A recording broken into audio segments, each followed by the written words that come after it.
Aabot sa 10 milyong pisong halaga ng ari-arian ang natupok sa sunog sa barangay North Bay Boulevard South sa Navotas. Inimbisehan pa ng Navotas Fire Department ang pinagmulan ng sunog. May live report si Haji Rieta. Haji. Hindi nga bababa sa 14 na bahay ang tinupok ng apoy sa may Phase 1 sa may kapitbahayan sa may barangay NBBS Navotas matapos na sumiklab ang sunog doon. Nangangalit na po yung sumulubong sa amin ang puntahan namin ang bahagi ito ng barangay North Bay Boulevard South dito sa Navotas mag-alas 12 ng hating gabi kanina. Ang mga residente nabulabog, kanya-kanyang labos ng kanilang mga gamit. Ang mga fire truck naman halos magsiksika na sa lugar. Maya-maya, mas lalong lumaki ang apoy mula sa mga nasusunog na bahay. Kung makita nyo pinaapula, itong mga bombero natin, itong napakalaking apoy na tumutupok kayo sa mga bahay dito kasi baka madamay itong katabing bahay ito. Kaya naman tulong-tulong ngayon itong mga bombero natin parang maapula na itong sunog na nangyayari ngayon dito.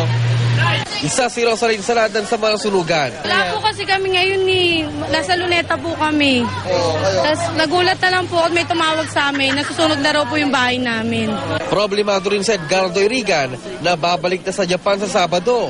Nasunog din kasi ang kanyang bahay at baka raw nadamay ang kanyang passport. Punta kami ng Japan, nakatira kami sa Japan. Resident ako. Kayo po yung may-ari ng bahay. Oo, kami ako. Yung likod namin.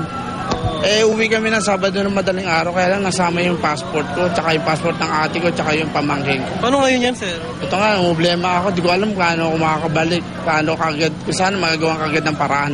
Nagmula raw sa isa nilang kapitbahay ang sunog. Halos katabi lang ni Aling Jolie Colico ang mga nasusunog na bahay. Kaya naman agad nilang inilabas ang kanilang mga gamit. Oo, malaki na. Gano'ng kalaki po? Malaki na kasi doon nag-ano sa taas doon eh. Hindi ko ba kayo natakot na baka madamay po yung mga katabing bahay dito? Ay, natakot to, siyempre. Ayon sa ilang residente, may narinig silang tinapagsabog bago ang sunog. Basta may kumalabog lang naman po eh. Tapos ano pong sumunod na nangyari po? Ayun lang na tapos nanak ko ng kasama namin niya. May apoy na raw. Habang inapol ang apoy, naubusan ng tubig ang mga bumbero.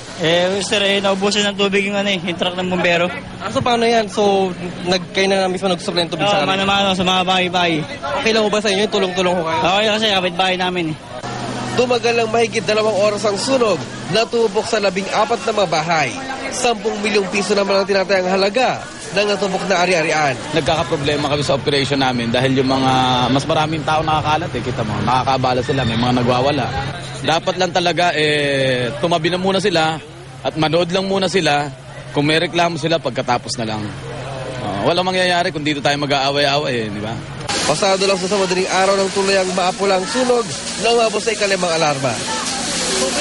Igan patuloy nga itong isinasagawa ng investigasyon ng mga otoridad kung ano ba talaga itong dahilan kung bakit sumiklab ang sunog dito. Igan? Maraming salamat, Haji Rieta.